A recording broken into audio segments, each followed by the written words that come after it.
Peak is a game where you only go up. No, not that one. Not that one. It's a game that recently came out, and I've been having a blast playing it with my friends. But throughout our gaming sessions, one question always came to my mind. Could I beat this game without doing this? See, in Peak, you jump a lot, most of the time to cross a gap and continue on climbing. But what if I couldn't do that? What if one of the primary functions of the game was locked behind some artificial rule? I set out to complete this challenge live on my Twitch, and only 2 seconds into the run, I ran into my first problem. As of the recording of this video, you cannot remap the controls. See, I was gonna remap the jump button, so I couldn't use it. But that feature wasn't added yet. Oh shit. Welcome to the KleinStein experience, where we don't check if we can actually do the thing we wanted to do until we are actually live. So, with the combined 3.5 brain cells of me and my Twitch chat, we found a solution. I ripped out the spacebar. Which meant the only way to jump now was to actually press the switch itself. Whilst technically still possible, everyone could see my thumb moving over, covering the RGB light, and then pressing the switch. So with all that in place, I started my journey. Attempt 1. My attempt started out with gathering supplies. See, this isn't only up, so there's more to it than just climbing. There's this neat mechanic called stamina, which acts like your health bar. Taking damage, getting hungry, sleepy, cold, too hot, poison, or carrying stuff can tire you out, which will eventually lead to death. So the name of the game is to reach the top without dying of exhaustion. You can manage your stamina bar by using items you find in luggage that fell from the plane. Shoutout Bing Bong Airlines, great prices, low fares. Had to do a little bit of walking though. Rope cannon! Okay, that's fucking awesome. Rope cannon, it might actually be a fucking lifesaver. Dude, I've touched more grass in this game than I've done in a calendar year. There we go! There's a freaking marshmallow. That's right, guys. There's much more. Attempt 1 went fairly smooth right up until this point. So what's happening here is I'm trying to get off of the vine, but the button that's used to do that just so happens to be the most evil button there is, the jump button. So using my sheer intellect, I eventually found a solution. Training till failure.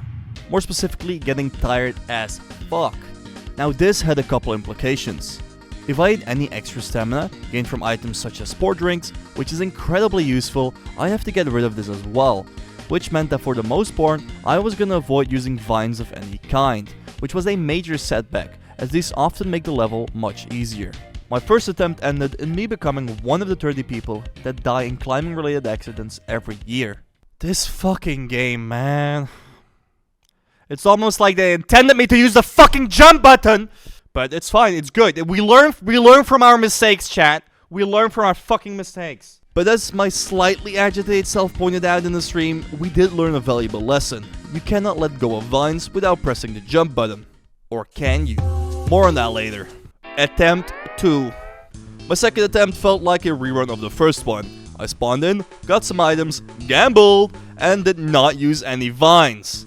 And eventually made it back to the tropics. This time opting to take a different route where I ended up getting stuck in a cave. And dying. I might be a little Dumbo, a little idiot. Haha, laugh at the streamer with his mediocre gaming skills trying to make a career. Attempt 3. One thing I should explain about Peak is that the map changes every 24 hours. My streaming time lines up in a way where I start playing right before the map changes. So when I died, I loaded into the new map. A map where the luggage is floating, which did not help me whatsoever. Is this all of my beginner loot? Am I just dumb? Am I fucked? Yes, but even with this new map, I eventually made it back to the tropics. And this time, I got through it. Really easily, actually. The tropics biome in this new map is much more accessible to those lacking a spacebar. I got through the biome with little to no effort, and even got to climb a tree. Look how happy I am. On top of the tropics, I was introduced to an item I'd never seen before. Chain launcher? Yes, a chain launcher. Unlike a rope cannon, this bad boy has a lot more reach and can also cross horizontal gaps. I didn't know it at the time, but I was gonna use these a lot more. Now, I was faced with my next challenge, the Alpine. In previous casual playthroughs, I've never made it past this point, So I was heading into uncharted territory. The first part of the Alpine consists of a somewhat leisurely walk, broken up by the occasional snowstorm. When one did happen, I hid in a chasm and waited it out. Eventually, I reached the wall, which isn't actually that crazy, it's just the actual climbing part of this biome. During the climb, I discovered that the items I had picked up weren't just collectibles like my amiibos, but were actually really useful. Armed with this knowledge and my gamer brain, I pushed on. Speaking of my gamer brain, I discovered I was evolving, adapting to not jumping, and finding creative ways to use the terrain around me to maneuver over obstacles, such as this lava stream blocking my path to luggage. Once I beat the Alpine, I unlocked the caldera. Did you know a caldera isn't just a made-up word but an actual scientific term? See, a caldera is when a volcano erupts with so much force, it leaves behind this giant crater. Is this whatsoever relevant to the story? No, not really. Anyways, now it's time for what I thought was going to be my final ascent, and then I've reached the peak. But this biome wasn't going to be as straightforward as either the tropic or the shore. See, up until now, I've been able to somewhat successfully just climb to gain height, only being stopped by my inability to jump a couple of times.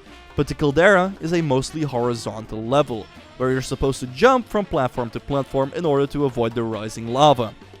This wasn't going to be easy. In order to get from platform to platform, I had to use the chain cannon I found earlier and chains that were already there. Even though it was difficult, I did feel like I was getting somewhere. Until this happened. I found a chain and decided to grab onto it and shimmy my way over to the other side. But right at that moment, the lava started to rise, and sadly I couldn't take the heat. And as my stamina dropped to 0, so did my sanity. Oh, fuck! Maybe I should have just ran over it. I've got a dope hat though. After dying so close to the end, I felt super defeated and decided to end stream right then and there. I didn't rage quit, okay? It was a tactical retreat. I did not rage quit. Let it be known. But after a good night's sleep, a couple of Monster Energy drinks, and some motivational shouting at the mirror, I decided to boot the game up again, this time with a buddy and fellow content creator of mine, Smork. Attempt 4. One of the things we figured out is that I could use the Play Dead emote to get off a chain or rope without needing to deplete my stamina. Not the best emote. No, not the best emote whatsoever. It works though. It works. This was, however, a risky move, as the emote would make my body ragdoll. Once we got back to the caldera, we also figured out a pretty neat trick for getting across platforms, which is just fucking walking barefoot across the red hot rocks faster than they can burn me and before the lava rises. All in all, we felt pretty confident. We kept pushing through it, but we felt like we were just walking around, not really knowing where we were supposed to go. So we decided to climb the tallest thing we could find. Fair enough. Oh shit. Oh, no. What is this? What is this? This is gonna be on fire. This is gonna be on fire. I'm dead. We were doing so well. The biblical proportions of bullshit that happened in this clip were so immense, I hired a professional shoutcaster to give some more context. Over to you, Tom.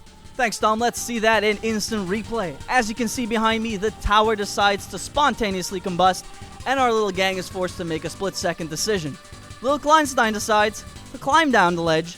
Like a fucking idiot, obviously he does not have enough time to do that critical blunder on his part, so he recalculates and decides to walk off the ledge instead. Mind you, whilst popping a medkit mid-air, reviving himself post-mortem, and still getting fried like a 2 a.m. Hot Pocket. Back to you, Tom. I'm not Tom, but on a serious note, that was bullshit. After we died on our first duo attempt, getting even closer than all my previous attempts, we just had to keep going. This time, once again on a new map, because the daily reset had just happened. Attempt 5. Once we made our way back to the caldera, we used the same strat as last time, which involved just booking it once the lava lowered.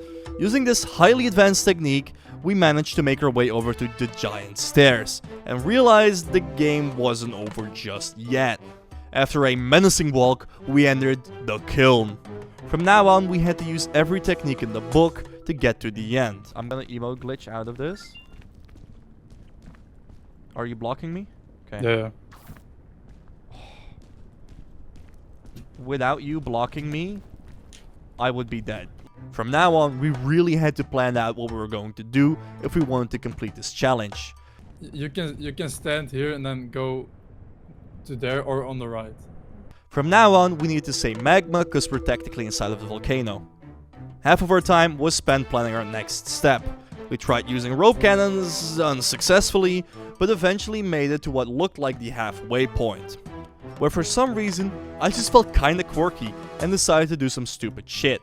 My dumbass tried using a lollipop, which gives you infinite stamina for a short time, to try and brute force my way up, and I ended up falling down, taking enough fall damage to make me go unconscious. At this point, I thought it was all over. But fortunately, Smork had an extra medkit, which he used on me, and we kept going. Inch by inch, we climbed higher, our progress slowing down significantly the closer we got to the top. At some point, Smork started feeling kinda quirky as well, and tried pioneering some new route. But unfortunately, he fell off, and without any healing items left, I was forced to leave him behind. At this moment, I realized that every second I wasn't climbing, my hunger bar would go up. So I went for it, climbing over hot rocks and getting to a point where in a last-ditch effort I let down a rope for Smork to hopefully climb up, but to no avail. He was doomed to die of starvation. Womp womp, who cares, it's my video.